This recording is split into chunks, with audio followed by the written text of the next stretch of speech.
নমস্কাৰ আপোনালোকে চাবলৈ আৰম্ভ কৰিছে আছামিজ ট্ৰেণ্ডিং আজি 15 ডিচেম্বৰ আৰু আজি ৰাতিপুৱাৰ কেইবাটাও গুৰুত্বপূৰ্ণ খবৰ আহি পৰিছে আৰু এনে ধৰণৰ খবৰসমূহ নিতৌ চাবলৈ চেনেলটো ছাবস্ক্ৰাইব কৰি ভিডিঅ'টোত এটা লাইক কৰি দিবলৈ ৰাতিপুৱাৰ প্ৰথমটো গুৰুত্বপূৰ্ণ খবৰ 2 অক্টোবৰৰ পূৰ্বেই জুবিনক হত্যা কৰাৰ পৰিকল্পনা কৰিছিল সিদ্ধাৰ্থ শৰ্মাই সিদ্ধাৰ্থই যিকোনো প্ৰকাৰে জুবিনক শেষ কৰাৰ চলাইছিল ষড়যন্ত্ৰ টকাৰ হিচাপ বিচাৰিছিল জুবিন গাৰ্গে যাৰ বাবে হত্যা কৰা হল জুবিনক এছআইটিৰ অভিযোগনামাত এই ভয়ংকৰ তথ্য পোহৰলৈ আহে সাংস্কৃতিক অনুষ্ঠানত অৰ্জন কৰা ধন লুটিছিল সিদ্ধাৰ্থ শৰ্মাই প্ৰতিটো অনুষ্ঠানৰ পৰা 2 পৰা 3 লাখ টকা পৰ্যন্ত নিজেই আত্মসাৎ কৰিছিল জুবিন গাৰ্গৰ মেনেজাৰ সিদ্ধাৰ্থ শৰ্মাৰ বিৰুদ্ধে এছআইটিৰ প্ৰতিবেদনত এই চাঞ্চল্যকৰ তথ্য 12,000 পৃষ্ঠাৰ চাৰ্জশ্বিটত চাঞ্চল্যকৰ তথ্য পোহৰলৈ আহে জুবিন হত্যাকাণ্ডক লৈ জুবিন গাৰ্গৰ অনিচ্ছা সত্ত্বেও ছিংগাপুৰলৈ যাবলৈ কোনে বাধ্য কৰাইছিল জুবিনক ছিংগাপুৰত অনুষ্ঠান কৰাৰ ইচ্ছা নাছিল জুবিন গাৰ্গৰ তথাপিও জুবিন গাৰ্গক বাধ্য কৰোৱা হৈছিল ছিংগাপুৰত অনুষ্ঠান কৰিবলৈ অসুস্থ দেখাৰে ছিংগাপুৰত অনুষ্ঠান কৰাত অমান্তিক হৈছিল জুবিন গাৰ্গ কিন্তু কাৰ খেঁচাত পৰি জুবিন গাৰ্গ ছিংগাপুৰলৈ যাবলৈ গৈছিল সেয়া এই মুহূৰ্তত ডাঙৰ প্ৰশ্ন ছিংগাপুৰ যাবলৈ সিদ্ধাৰ্থ শেখৰে বাৰে বাৰে জুবিন গাৰ্গক কিয় কৈ আছিল জুবিন গাৰ্গৰ ইচ্ছা নাছিল সিদ্ধাৰ্থৰ সৈতে সেই বিষয়ত লৈ মতানৈক্য হৈছিল নেকি জুবিন গাৰ্গৰ ছিংগাপুৰলৈ জুবিন গাৰ্গক লৈ যোৱাৰ বাবে কিয় উঠি পৰি লাগিছিল মেনেজাৰ সিদ্ধাৰ্থ শৰ্মাই চাৰ্জশ্বিটত আছে এই সকলোবোৰ তথ্য ইটোৰ পিছত সিটো চাঞ্চল্যকৰ তথ্য পোহৰলৈ আহি আছে জুবিন হত্যাকাণ্ডক লৈ মেনেজাৰ সিদ্ধাৰ্থ শৰ্মা আৰু শ্যামকানু মহন্তই ব্লুপ্ৰিণ্ট ৰচনা কৰি জুবিন গাৰ্গৰ অনিচ্ছা সত্ত্বেও ছিংগাপুৰত লৈ গৈছিল শ্যামকানুৱে যদি বিচাৰিলে হয় তেতিয়াহ'লে জুবিন গাৰ্গক জীয়াই থাকিলে হয় শ্যামকানুৱে বিচৰা হ'লে জীয়াই থাকিলে হয় জুবিন গাৰ্গ এছআইটিৰতো আছে এই তথ্য এছআইটিৰ প্ৰতিবেদনত এই তথ্য শ্যামকানুৱে যদি বিচৰা হ'লে জুবিন গাৰ্গ জীয়াই থাকিলে হয় আজি এছআইটিৰ চাৰ্জশ্বিটত পোহৰলৈ শ্যামকানু মিথ্যাচাৰৰ ন তথ্য উৰে নিশা জুবিন গাৰ্গক মদ্যপান কৰোৱাইছিল শ্যামকানু মহন্তই ব্লেক এণ্ড হোৱাইট হুইস্কি খুৱাইছিল সিদ্ধাৰ্থ আৰু শ্যামকানুৱে জুবিন গাৰ্গক এছআইটিৰ প্ৰতিবেদনত শ্যামকানু মহন্ত আৰু সিদ্ধাৰ্থ শৰ্মাৰ বিৰুদ্ধে এই কেতবোৰ গুৰুতৰ অভিযোগ ফাদিল হৈছে দিবলৈ আন এটা ব্ৰেকিং নিউজ কাৰ অধীনত বাংলাদেশীয়ে লাভ কৰিলে নাগৰিকত্ব পুনৰবাৰ কাৰ অধীনত পাইছে নাগৰিকত্ব ৰাজ্যত কাৰ জৰিয়তে বাংলাদেশীলৈ ৰঙা দলিচা চৰকাৰৰ 2 বাংলাদেশীয়ে কাৰ অধীনত লাভ কৰিলে ভাৰতীয় নাগৰিকত্ব 2007 চনত ভাৰতত প্ৰৱেশ কৰা বাংলাদেশীক নাগৰিকত্ব প্ৰদান শ্ৰীভূমিৰ এগৰাকী মহিলাই লাভ কৰিছে নাগৰিকত্ব বিবাহ সূত্ৰে মহিলাগৰাকীয়ে লাভ কৰে ভাৰতীয় নাগৰিকত্ব শিলচৰৰ গোস্বামী উপাধিৰ এজনেও লাভ কৰে ভাৰতীয় নাগৰিকত্ব ইয়াৰ প্ৰথম পঞ্জীয়ন ভিত্তিত নাগৰিকত্ব বুলি জনালে অধিবক্তাই এই দুজনক লৈ 4 বাংলাদেশীয়ে লাভ কৰিছে ভাৰতীয় নাগৰিকত্ব লাভ কৰা আটাইকেইজনেই বৰাকৰ বুলি জানিব পৰা গৈছে এই ঘটনাৰ পাছতেই ব্যাপক চাঞ্চল্য বৰাকত আৰু সমগ্ৰ অসমতেই পুনৰবাৰ আৰম্ভ হৈছে বিতৰ্ক কৰিছে প্ৰতিবাদ চৰকাৰৰ বিৰুদ্ধে কিয়নো কাৰ অধীনত পুনৰবাৰ 2 বাংলাদেশীয়ে ভাৰতীয় নাগৰিকত্ব লাভ কৰিছে অসমত আন এটা বিগ ব্ৰেকিং নিউজ এই মুহূৰ্তত আহি পৰিছে নিৰ্বাচনী বিষয়াৰ নাম লৈ বিজেপিৰ বিৰুদ্ধে ভয়ংকৰ অভিযোগ কংগ্ৰেছৰ যুৱৰাজ ৰাহুল গান্ধীৰ দিল্লীৰ ৰামলীলা ময়দানত বিজেপিৰ বিৰুদ্ধে কংগ্ৰেছৰ প্ৰতিবাদ ভোট চুৰিক লৈ বিজেপিক তোলাধুনা ৰাহুল গান্ধীৰ নিৰ্বাচনী বিষয়াক নিৰপেক্ষ হ'বলৈ কঠোৰ সকিয়নি ৰাহুল গান্ধীৰ বিজেপিৰ হৈ কাম কৰা 3 নিৰ্বাচনী আয়ুক্তৰ নাম ল'লে ৰাহুল গান্ধীয়ে গণেশ কুমাৰ সুখবীৰ সিং বিবেক যোশীক তীব্ৰ সমালোচনা নিৰ্বাচনী বিষয়ক সুৰক্ষা দিবলৈ মোদীয়ে আইন সলনি কৰিছে মোদীৰ আইন সলনি কৰি নিৰ্বাচনী আয়ুক্তক কঠোৰ শাস্তি দিয়াৰ হুংকাৰ আৰু বিজেপি চৰকাৰৰ বিৰুদ্ধে ভোট চুৰিক লৈ যোৱাকালি দিল্লীত এই গণ আন্দোলন দেখিবলৈ পোৱা গৈছে ভোট চুৰ গাদী চুৰ বিজেপি চৰকাৰৰ বিৰুদ্ধে দিল্লীত হাজাৰ কংগ্ৰেছীৰ হাল্লাবোল অতি শীঘ্ৰেই প্ৰধানমন্ত্ৰী নৰেন্দ্ৰ মোদীয়ে নিজৰ ব্যৰ্থতা স্বীকাৰ কৰি গাদী এৰক এই দাবিৰে কংগ্ৰেছ দলৰ তীব্ৰ প্ৰতিবাদ ভোট চুৰি কৰিহে বিজেপিয়ে জয়লাভ কৰি আছে ভোট চুৰি বন্ধ কৰক দাবিৰে এই প্ৰতিবাদ ৰাজধানী দিল্লীত কংগ্ৰেছৰ বিশাল প্ৰতিবাদী ৰেলী ভোট চুৰ গাদী চুৰ গাদীচুৰ শ্লোগানেৰে উত্তাল প্ৰতিবাদস্থলী ভোটাধিকাৰ সুৰক্ষিত কৰি ৰাখিবলৈ জনতাক আহ্বান দিল্লীৰ ৰামলীলা ময়দানত সমবেত হাজাৰ হাজাৰ কংগ্ৰেছ কৰ্মী দেশৰ ভিন্ন প্ৰান্তৰ পৰা আহিছে কংগ্ৰেছ নেতৃত্ব শ বাছ ট্ৰেইনেৰে ৰাজধানী চহৰ দিল্লীত ৰাওনা কংগ্ৰেছীৰ মহিলা কংগ্ৰেছৰ পৰা যুৱ কংগ্ৰেছলৈকে আহিছে সকলো ৰাজধানী দিল্লীত কংগ্ৰেছৰ বিজেপি বিৰুদ্ধে ভোট চুৰিক লৈ এই বিশাল প্ৰতিবাদী কাৰ্যসূচী দেখিবলৈ পোৱা গৈছে আৰু সেই প্ৰতিবাদী কাৰ্যসূচীৰ পৰাই হুংকাৰ প্ৰদান কৰিছে ৰাহুলে সত্য অহিংসাৰে আমি এদিন প্ৰধানমন্ত্ৰী মোদীক হৰুৱাম সত্য আৰু অহিংসাৰ সন্মুখত এদিন হাৰি যাব মোদী শাহ প্ৰধানমন্ত্ৰী মোদী আৰু অমিত শ্বাহক চেলেঞ্জ ৰাহুল গান্ধীৰ আত্মবিশ্বাস হেৰুৱাইছে ভাৰতৰ প্ৰধানমন্ত্ৰী নৰেন্দ্ৰ মোদীয়ে বিজেপিৰ ভোট চুৰি এতিয়া ৰাইজৰ সন্মুখলৈ আহিছে ভয়ত প্ৰধানমন্ত্ৰী মোদীৰ এতিয়া হাত কঁপি আছে বুলি মন্তব্য ৰাহুলৰ শীঘ্ৰেই সমগ্ৰ দেশৰ জনতাৰ সন্মুখলৈ আহিব বিজেপিৰ প্ৰকৃত স্বৰূপ হাতৰ পৰা শাসনভাৰ গলেই বাহাদুৰি শেষ হ'ব বিজেপিৰ ডিএনএত কেৱল এতিয়া অসত্য আছে মোদী অমিত শ্বাহে যিমান ভাষণ দিব আছে দি লওক অৱশেষত দেশত এদিন সত্যৰ জয় হ'বই মুকলি সভাত বিজেপিক প্ৰত্যাহ্বান জনাই এই বিস্ফোৰণ কংগ্ৰেছৰ যুৱৰাজ তথা বিৰোধী দলপতি ৰাহুল গান্ধীৰ আৰু আনপিনে ভোট চুৰিক লৈ এইবাৰ গৰ্জন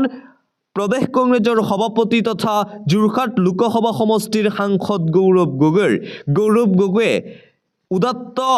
ভাষণ প্ৰদান কৰিছে বিজেপিৰ বিৰুদ্ধে ভোট চুৰিক লৈ বিজেপি চৰকাৰৰ পুতলা নিৰ্বাচন আয়োগ গৌৰৱৰ মন্তব্য নিৰ্বাচন আয়োগক ব্যৱহাৰ কৰি আছে ভাৰতীয় জনতা পাৰ্টিৰ চৰকাৰে সংবিধান নিৰ্মাতাই দিয়া সৰ্বশ্ৰেষ্ঠ উপহাৰ হৈছে ভোটাধিকাৰ ভাৰতৰ 140 কোটি লোকৰ শক্তি আৰু গণতান্ত্ৰিক অধিকাৰ বিজেপিয়ে ভোটাৰৰ স্বাধীনতা নাইকিয়া কৰিব বিচাৰিছে ৰাজপথৰ পৰা সদনৰ মজিয়ালৈকে ভোটাধিকাৰৰ বাবে অভিযান চলিব সৰ্বসাধাৰণ লোকৰ ভোটাধিকাৰ আৰু বাক স্বাধীনতা কংগ্ৰেছে ৰক্ষা কৰিব ভোট চুৰি কৰিয়েই নিৰ্বাচন জিকে বিজেপি দলে আমি নিৰ্বাচনত পৰাস্ত হ'লেও আমি যুঁজি যাম সদায় ৰাহুল গান্ধীৰ হাত শক্তিশালী কৰিবলৈ সাজু কংগ্ৰেছৰ কাৰ্যকৰ্তা দিল্লীৰ ৰামলীলা ময়দানত উদাত্ত ভাষণ অসম প্ৰদেশ কংগ্ৰেছৰ সভাপতি গৌৰৱ গগৈৰ দিবলৈছো আন এটা অতিকৈ গুৰুত্বপূৰ্ণ খবৰ মিয়া মুছলমানক 1 লাখ টকা দিলেই মোৰ প্ৰশংসা কৰিব কিন্তু ভোট নিদিয়ে কিডনিও দি দিব কিন্তু মিয়া মুছলমান ৰাইজে বিজেপিক বা মোক ভোট নিদিয়ে মিয়া সন্দৰ্ভত পুনৰবাৰ এই মন্তব্য কৰিছে ৰাজ্যৰ মুখ্যমন্ত্ৰী ডক্টৰ হিমন্ত বিশ্ব শৰ্মাই 10 বছৰৰ পিছত মুছলমানৰ ভোট পাব বিজেপি আৰু মোদীয়ে মিয়া মুছলমানক 1 লাখ টকাকৈ দিলেই মুখ্যমন্ত্ৰীৰ প্ৰশংসা কৰিব 1 লাখ টকাকৈ দিলে মুখ্যমন্ত্ৰীক ভাল বুলিও ক'ব মিয়া মুছলমানে কিন্তু 1 লাখ টকা দিয়াৰ পিছতো মুখ্যমন্ত্ৰীক ভোট নিদিয়ে মিয়া মুছলমানে প্ৰয়োজন হ'লে মোৰ বাবে কিডনি পৰ্যন্ত দি দিব কিন্তু মিয়া মুছলমান লোকে মোক কেতিয়াও ভোট নিদিয়ে কিডনি দি দিব কিন্তু মিয়া মুছলমানে বিজেপিক ভোট নিদিয়ে ভোটৰ লগত আদৰ্শ জড়িত হৈ থাকে মই ভোটক লৈ কাকো দুখ নিদিও বুলি মন্তব্য মুখ্যমন্ত্ৰীৰ ভোট কেৱল আঁচনিৰ বাবে পোৱা নাযায় সেই আঁচনি কাৰ্যকৰী কৰিবও লাগিব বুলি মন্তব্য মুখ্যমন্ত্ৰীৰ চৰকাৰত থাকিলে কিবা এটা কৰিব লাগিব মিয়া মুছলমানৰ বাবে মই যি কাম কৰোঁ মুকলিকৈ কৰোঁ মিয়া মুছলমানে বনাঞ্চলৰ মাটি বেদখল কৰিছে প্ৰায় 10 লাখৰো অধিক বিঘা মাটি নিজৰ দখলত ৰাখিছে মিয়া মুছলমানে 10 বছৰৰ পিছত মিয়া মুছলমানে বিজেপিক আৰু মোদীক ভোট দিব মিয়া মুছলমান ৰাইজে বনাঞ্চলৰ আৰু চৰকাৰী মাটি দখল কৰে সেইবাবে আমি উচ্ছেদ চলাও মই মুখ্যমন্ত্ৰী হিচাপে মোৰ দায়িত্ব আছে কোনো পুৰুষে দুবাৰ বিয়া পাতিলে জেললৈ যাব লাগিব এইবোৰ কাম কৰাৰ পিছত মোক কিয় ভোট দিব মিয়া মুছলমানে ৰাষ্ট্ৰীয় সংবাদ মাধ্যমত এই মন্তব্য ৰাজ্যৰ মুখ্যমন্ত্ৰী ডক্টৰ হিমন্ত বিশ্ব শৰ্মাৰ পুনৰবাৰ মিয়া মুছলমান সন্দৰ্ভত এইদৰে কেইবাটাও ডাঙৰ মন্তব্য কৰে মুখ্যমন্ত্ৰী ডক্টৰ হিমন্ত বিশ্ব শৰ্মাই পৰৱৰ্তী খবৰ এটা ব্ৰেকিং নিউজ ডাইলগ মৰাতকৈ মোৰ লগত শিৱসাগৰত নিৰ্বাচনী যুঁজ দিয়ক মুখ্যমন্ত্ৰী হিমন্ত বিশ্ব শৰ্মাক অপেন চেলেঞ্জ প্ৰদান কৰিছে শিৱসাগৰ সমষ্টিৰ বিধায়ক তথা ৰাইজৰ দলৰ সভাপতি অখিল গগৈয়ে ডাইলগ মৰাতকৈ শিৱসাগৰত মোৰ লগত নিৰ্বাচনী যুঁজ দিয়ক মুখ্যমন্ত্ৰীক থিয় হৰুৱাই দিম মই হিমন্ত বিশ্ব শৰ্মাক অপেন চেলেঞ্জ কৰিছোঁ মই হিমন্ত বিশ্ব শৰ্মা নাখিলেও অন্তত পীযুষ হাজৰিকা আহক এজনো যদি নাখে বিজেপিৰ সভাপতি আহক শিৱসাগৰত যুঁজ দিবলৈ বিজেপিয়ে মোৰ বিৰুদ্ধে থিয় কৰোৱাজনৰ বিৰুদ্ধে খেলিবলৈকে লাজ লাগিছে শিৱসাগৰত মুখ্যমন্ত্ৰী পীযুষ হাজৰিকাক নিৰ্বাচনী যুঁজ দিয়াৰ চেলেঞ্জ বিধায়ক অখিল গগৈয়ে ৰাজহুৱাকৈ প্ৰদান কৰিছে এই চেলেঞ্জ ডায়লগ মৰাতকৈ যদি সাহস আছে শিৱসাগৰত আহক আৰু মোৰ লগত যুঁজক বিজেপিৰ মন্ত্ৰী পীযুষ হাজৰিকা আহক নাইবা বিজেপিৰ সভাপতি আহক তথাপিও মোৰ লগত নোৱাৰে শিৱসাগৰত ময়েই জিকিম এইদৰে শিৱসাগৰৰ নিৰ্বাচন খেলিব বুলি কোৱাৰ পিছত বিধায়ক অখিল গগৈয়ে হিমন্ত বিশ্ব শৰ্মা আৰু মন্ত্ৰী পীযুষ হাজৰিকাক অপেন চেলেঞ্জ প্ৰদান কৰে দিবলৈছো আন এটা ব্ৰেকিং নিউজ আকৌ পেহেলগাম কাণ্ড খেদি হত্যা 12 ইহুদী নাগৰিকক বিশ্ব কঁপাই যোৱা ভয়ংকৰ গুলীবৰ্ষণৰ ঘটনা সংঘটিত হৈছে পেহেলগামৰ দৰে অনুৰূপ ঘটনা সংঘটিত হৈছে অষ্ট্ৰেলিয়াত পাকিস্তান মূলৰ সন্ত্ৰাসবাদীয়ে কৰিলে এই ভয়ংকৰ কাণ্ড অষ্ট্ৰেলিয়াৰ সিডনীত খেদি হত্যা 12 ইহুদী নাগৰিকক হুনুকা উৎসৱৰ বাবে সমবেত হৈছিল হাজাৰ ইহুদী উৎসৱত মক্ত হৈ থকা ইহুদীৰ ওপৰত জঁপিয়াই পৰে দুই সন্ত্ৰাসবাদীয়ে চলোৱা আক্ৰমণৰ ঠাইতেই মৃত্যু 12 ইহুদীৰ সমান্তৰালভাৱে গুৰুতৰভাৱে আহত 30 জনতকৈও অধিক ইহুদী ইতিমধ্যেই আৰক্ষীয়ে আটক কৰিছে দুই সন্ত্ৰাসবাদীক ইয়াৰে এগৰাকীৰ নাম নাভেদ আক্ৰম বুলি জানিব পৰা গৈছে নাভেদ আক্ৰমৰ ঘৰ পাকিস্তানৰ লাহোৰত বিগত এবছৰৰ পৰা অষ্ট্ৰেলিয়াত অধ্যয়নত আছিল নাভেদ ভয়ংকৰ ঘটনা সংঘটিত হৈছে অষ্ট্ৰেলিয়াত আন এটা গুৰুত্বপূৰ্ণ খবৰ জুবিন গাৰ্গৰ সাক্ষাৎকাৰৰ পৰা লাভ কৰা ধনেৰে জুবিন গাৰ্গৰ নামত পুঁজি গঠন ডক্টৰ ৰীতা চৌধুৰীৰ জুবিন গাৰ্গৰ পডকাষ্টৰ পৰা অৰ্জন কৰা $2,909 20 বছৰৰ বাবে কৰা হ'ব ফিক্সড ডিপজিট এইখিনি জুবিন গাৰ্গে দি যোৱা পইচা সেইবাবে এই ধনখিনি ৰাজ্যৰ উদয়মান শিল্পীলৈ আগবঢ়োৱা হ'ব পৰৱৰ্তী সময়ত সেই ধন আগবঢ়াব উদয়মান শিল্পীক মই কলমৰ মাজেৰে যিখিনি কৰি আছো কৰি যাম জুবিন গাৰ্গৰ মৃত্যুৰ পিছত এই ডাঙৰ সিদ্ধান্ত গ্ৰহণ কৰিছে ডক্টৰ ৰীতা চৌধুৰীয়ে উল্লেখযোগ্য যে জুবিন গাৰ্গ ছিংগাপুৰলৈ যোৱাৰ পূৰ্বে জুবিন গাৰ্গৰ সৈতে পডকাষ্ট কৰিছিল ডক্টৰ ৰীতা চৌধুৰীয়ে আৰু জুবিন গাৰ্গৰ সৈতে সেই সাক্ষাৎকাৰ সামাজিক মাধ্যমত যথেষ্ট পৰিমাণে ভাইৰেল হৈ পৰিছিল আৰু তাৰ অৰ্জন কৰিছিল $2,909 আৰু সেই $2,909 ফিক্সড ডিপজিট কৰিব ডক্টৰ ৰীতা চৌধুৰীয়ে দিবলৈছো অন্য এটা খবৰ আমি জুবিন গাৰ্গৰ SITৰ চাৰ্জশ্বিটক লৈ সন্তুষ্ট নহয় এইখন SITৰ চাৰ্জশ্বিট সম্পূৰ্ণৰূপে স্ক্ৰিপ্টেড চাৰ্জশ্বিট জুবিন গাৰ্গৰ মৃত্যুৰ তদন্তৰ SITৰ চাৰ্জশ্বিট সন্দৰ্ভত মন্তব্য অসম জাতীয় পৰিষদৰ সম্পাদক চিত্তৰঞ্জন বসুমতাৰীৰ জুবিন গাৰ্গৰ চাৰ্জশ্বিটখন হিমন্ত বিশ্ব শৰ্মাৰ মতে বনোৱা হৈছে বুলি মন্তব্য চিত্তৰঞ্জন বসুমতাৰীৰ জুবিন গাৰ্গৰ SITৰ চাৰ্জশ্বিটক লৈ সন্তুষ্ট নহয় চিত্তৰঞ্জন পৰৱৰ্তী খবৰ হোটেল লিলিৰ পৰা বিৰোধীৰ তথাকথিত মিত্ৰতা অসমৰ ৰাইজৰ বাবে এক হাঁহিৰ খোৰাক অখিল গগৈ লুৰিণজ্যোতি গগৈ বিৰোধী ঐক্যৰ মিত্ৰতা নতুন নহয় প্ৰতি বছৰে ৰাইজে দেখি আহিছে তথাকথিত বিৰোধীৰ ঐক্যৰ লগতে অখিল গগৈৰ তুলঙা স্থিতিক তীব্ৰ ভাষাৰে সমালোচনা কৰিছে কেন্দ্ৰীয় মন্ত্ৰী পবিত্ৰ মাৰ্ঘেৰিটা পুনৰবাৰ বিৰোধী দলসমূহৰ বিৰুদ্ধে এইদৰে সৰব হৈ পৰিছে কেন্দ্ৰীয় মন্ত্ৰী পবিত্ৰ মাৰ্ঘেৰিটা আন এটা ব্ৰেকিং নিউজ প্ৰধানমন্ত্ৰী নৰেন্দ্ৰ মোদীক হত্যাৰ ভাবুকি কংগ্ৰেছৰ ৰেলীক লৈ দেশজুৰি এতিয়া বিতৰ্ক আৰম্ভ হৈছে প্ৰধানমন্ত্ৰী মোদীক প্ৰাণে মৰাৰ ভাবুকিৰে শ্লোগান কংগ্ৰেছৰ ৰেলীত প্ৰধানমন্ত্ৰী মোদীৰ মৃত্যুৰ শ্লোগানেৰে উত্তাল কংগ্ৰেছৰ ৰেলী ভোট চুৰি প্ৰসংগৰ ৰেলীৰ নামত সীমা অতিক্ৰম কংগ্ৰেছৰ বিৰুদ্ধে বিস্ফোৰক অভিযোগ ভাৰতীয় জনতা পাৰ্টিৰ মোদী কবৰ খন্দা হ'ব শ্লোগান দিলে কংগ্ৰেছ কৰ্মীয়ে আপত্তিজনক শ্লোগানক লৈ কংগ্ৰেছক তীব্ৰ সমালোচনা বিজেপিৰ কংগ্ৰেছৰ মাওবাদী চিন্তাধাৰা স্পষ্ট হৈছে বুলি সমালোচনা বিজেপিৰ হতাশত ভোগা কংগ্ৰেছীয়ে পাহৰিলে সংস্কাৰ আৰু মৰ্যাদা মোদীৰ বিৰোধিতা কৰিবলৈ গৈ মৃত্যুৰ ভাবুকি দিলে এইবাৰ কংগ্ৰেছীয়ে প্ৰধানমন্ত্ৰী মোদীক প্ৰাণে মৰাৰ ভাবুকিৰে কংগ্ৰেছৰ ভোট চুৰি শীৰ্ষক কাৰ্যসূচীত এই ধ্বনি আৰু কংগ্ৰেছ দলৰ বিৰুদ্ধে সমগ্ৰ ভাৰততে এতিয়া বিতৰ্ক আৰম্ভ হৈছে বিজেপিয়েও তীব্ৰ ভাষাৰে সমালোচনা কৰিছে কংগ্ৰেছ দলক নিৰ্বাচনত জিকিব নোৱাৰি এতিয়া হতাশ হৈছে কংগ্ৰেছ দল। সেইবাবে কংগ্ৰেছ দলৰ কৰ্মীসকলে প্ৰধানমন্ত্ৰী নৰেন্দ্ৰ মোদীক মৃত্যুৰ ভাবুকি দিছে আৰু কংগ্ৰেছৰ ৰেলীত এই ভাবুকি দিয়াৰ পিছতেই সমগ্ৰ ভাৰতজুৰি এতিয়া বিতৰ্ক আৰম্ভ হৈছে। অন্য এটা খবৰ, বিজেপি চৰকাৰৰ প্ৰতাৰণা আৰু সহ্য কৰা নহ'ব। জনজাতিকৰণৰ দাবীৰে খিলঞ্জীয়া লোকৰ এইবাৰ হুংকাৰ দেখিবলৈ পোৱা গৈছে। বিজেপি চৰকাৰৰ বিৰুদ্ধে ৰাজ্যত পুনৰবাৰ তীব্ৰ প্ৰতিবাদী কাৰ্যসূচী আৰম্ভ। 2026 নিৰ্বাচনৰ পূৰ্বে জনজাতিকৰণ নহ'লে হ'ব ব্যাপক আন্দোলন সমগ্ৰ অসমতেই। 6 জনগোষ্ঠীৰ জনজাতিকৰণৰ ক্ষেত্ৰত প্ৰতাৰণা আৰু সহ্য কৰা নহ'ব বুলি হুংকাৰ প্ৰদান কৰিছে খিলঞ্জীয়াই। চৰকাৰৰ নিৰ্বাচনী ললিপপ কোনোপধ্যেই মানি নলয় মটক জনগোষ্ঠীয়ে। বিজেপি চৰকাৰৰ হুহুকা পিছলা নীতিক ক্ষুব্ধ সদৌ অসম মটক যুৱ পৰিষদ। সামূহিকভাৱে স্থগিত ৰখা জনজাতিকৰণৰ আন্দোলন পুনৰ আৰম্ভ কৰাৰ হুংকাৰ প্ৰদান। জনজাতিকৰণৰ দাবীৰে চাবুৱাত সদৌ অসম মটক যুৱ ছাত্ৰ সন্মিলনৰ তীব্ৰ প্ৰতিবাদী কাৰ্যসূচী। বিজেপি চৰকাৰৰ বিৰুদ্ধে এইদৰে পুনৰবাৰ প্ৰতিবাদ কৰিছে মটকসকলে। 6 জনগোষ্ঠীক জনজাতিকৰণ দিবই লাগিব। 6 জনগোষ্ঠীক জনজাতিকৰণ নকৰিলে 2026 চনৰ বিধানসভা নিৰ্বাচনত ইয়াৰ উচিত ফল পাব বিজেপি আৰু মুখ্যমন্ত্ৰী হিমন্ত বিশ্ব শৰ্মাই। স্থগিত হোৱা আন্দোলন পুনৰবাৰ কৰিব মটক জনগোষ্ঠীয় সংগঠনসমূহে, হুংকাৰ প্ৰদান। আন এটা ব্ৰেকিং নিউজ, নীতিন নবীক ভাৰতীয় জনতা পাৰ্টিৰ ৰাষ্ট্ৰীয় কাৰ্যকৰী সভাপতিৰ দায়িত্ব।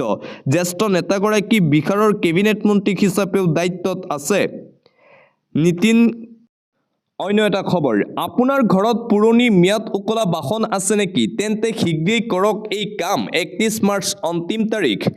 আপোনাৰ ঘৰত পুৰণি ম্যাদ উকলা বাসন আছে নেকি? তেন্তে আপোনাৰ বাবে এই খবৰ। শীঘ্ৰেই কৰিব লাগিব আপুনি কেইবাটাও কাম যদিহে আপোনাৰ ঘৰত পুৰণি বাসন আছে। পৰিবহণ বিভাগে আনিছে এককালীন নিষ্পত্তিৰ সোণালী সুযোগ। যান বাহনৰ গৰাকীৰ বাবে 31 মাৰ্চ অন্তিম তাৰিখ ধাৰ্য কৰা হৈছে। 75% কৰ ৰেহাই পৰিবহণ বিভাগৰ ফালৰ পৰা। পুৰণি যান বাহনৰ মাত্ৰ 25% কৰ আদায় কৰি বাতিল কৰিব পাৰিব পঞ্জীয়ন। ইয়াৰ বাবে আপুনি পৰিবহণৰ অফিচিয়েল ৱেবছাইটত যাব লাগিব। 4টাকৈ সংস্থাৰ সৈতে যোগাযোগ কৰিব লাগিব আপুনি। বাহন স্ক্ৰেপিঙৰ প্ৰমাণপত্ৰ বাহন পৰ্টেলত উপলব্ধ হ'ব। বাহনৰ গৰাকীৰ সুবিধাৰ বাবে মুকলি কৰা হৈছে ফোন নম্বৰ। এই ফোন নম্বৰ কেইটা আপুনি মনত ৰাখক। কামৰূপ গ্ৰাম্যৰ জনসাধাৰণৰ বাবে, তিনিচুকীয়াৰ বাবে মুকলি কৰা হৈছে এই ফোন নম্বৰ। কামৰূপ মেট্ৰৰ বাবে এই ফোন নম্বৰ মুকলি কৰা হৈছে পৰিবহণ বিভাগৰ ফালৰ পৰা। আন এটা গুৰুত্বপূৰ্ণ খবৰ, পিতৃ মাতৃক অৱজ্ঞা নকৰিব, অন্যথা সন্তানৰ বিৰুদ্ধে হ'ব শাস্তি। পিতৃ মাতৃক অৱজ্ঞা কৰিলে সন্তানে হেৰুৱাব নিজৰ সম্পত্তি। সন্তানৰ পৰা ঘূৰাই ল'ব পাৰিব উত্তৰাধিকাৰী সূত্ৰে পোৱা সম্পত্তি। গুৰুত্বপূৰ্ণ ৰায়দান উচ্চতম ন্যায়ালয়ৰ। বৃদ্ধ পিতৃ মাতৃক কোনেও অৱজ্ঞা কৰিব নোৱাৰিব। বৃদ্ধ পিতৃ মাতৃৰ আল পৈচান ধৰিবই লাগিব। বৃদ্ধ পিতৃ মাতৃৰ সৈতেও কোনেও বেয়া ব্যৱহাৰ কৰিব নোৱাৰিব। এতিয়াৰে পৰা বৃদ্ধ পিতৃ মাতৃক পোহপাল দিয়াটো সন্তানৰ দায়িত্ব আৰু কৰ্তব্য। উত্তৰাধিকাৰী সূত্ৰে পোৱা সম্পত্তিত নাথাকিব পুত্ৰ বোৱাৰীৰ অধিকাৰ। নিজৰ পিতৃ মাতৃক কোনেও অৱহেলা নকৰিব। পিতৃ মাতৃক অৱজ্ঞা কৰিলে সন্তানৰ বিৰুদ্ধে হ'ব ব্যৱস্থা কঠোৰ উচ্চতম ন্যায়ালয়। দিব লৈছোঁ ক্ৰীড়া জগতৰ এটা গুৰুত্বপূৰ্ণ খবৰ। দক্ষিণ আফ্ৰিকাৰ বিৰুদ্ধে T20I ছিৰিজৰ তৃতীয়খন মেচত ভাৰতীয় দলৰ দুৰ্দান্ত প্ৰদৰ্শন। 7টাকৈ উইকেটত জয়লাভ কৰিছে টীম ইণ্ডিয়াই। 2-1 ব্যৱধানত আগবাঢ়ি আছে ছিৰিজত। 25টা বল থাকোঁতেই জয়লাভ ভাৰতীয় দলৰ। 5খনীয়া T20 মেচত 2-1ত অগ্ৰগতিত আছে ভাৰতীয় ক্ৰিকেট দল। ভাৰতীয় বলাৰৰ সন্মুখত ধৰাশায়ী দক্ষিণ আফ্ৰিকাৰ বেটছমেনসকল। টেষ্টৰ প্ৰতিশোধ ল'বলৈ সাজু এতিয়া টীম ইণ্ডিয়া। ধৰমশালাত অনুষ্ঠিত হৈছিল যোৱা নিশা তৃতীয়খন T20I মেচ। অন্য এটা খবৰ, চৰকাৰী আঁচনিৰ নামত ধন লোৱাক লৈ ৰূপসীত উত্তপ্ত পৰিস্থিতিৰ সৃষ্টি হয়। হাতী যুঁজোৱা গাঁও পঞ্চায়তৰ চৌহদত 2 ফৈদৰ মাজত প্ৰচণ্ড মাৰপিটৰ ঘটনা। ক্ষুব্ধ লোকে প্ৰসাৰ কৰে ৱাৰ্ড সদস্যা তছলিমা। ৱাৰ্ড সদস্যাৰ স্বামীয়ে হিতাধিকাৰীক দুৰ্ব্যৱহাৰ কৰাক লৈ এই পৰিস্থিতিৰ সৃষ্টি হয়। ৱাৰ্ড সদস্যা তছলিমা নাছৰিনৰ বিৰুদ্ধে উঠিছে ধন সংগ্ৰহৰ গুৰুতৰ অভিযোগ। পিএমে ঘৰৰ নামত 10,000 টকাকৈ লোৱাৰ গুৰুতৰ অভিযোগ উত্থাপন কৰা হৈছে। অৰুণোদয় আঁচনিৰ নামতো 3,000 পৰা 4,000 টকা লোৱাৰ অভিযোগ উত্থাপন। ঘটনা সন্দৰ্ভত জাজৰি থানাত এজাহাৰ দাখিল কৰিছে ৰাইজে। চৰকাৰী আঁচনিৰ নামত ধন লোৱাক লৈ ৰূপসীত এই ভয়ংকৰ ঘটনা সংঘটিত হৈছে। সদস্যাকে আক্ৰমণ কৰিছে ৰাইজে।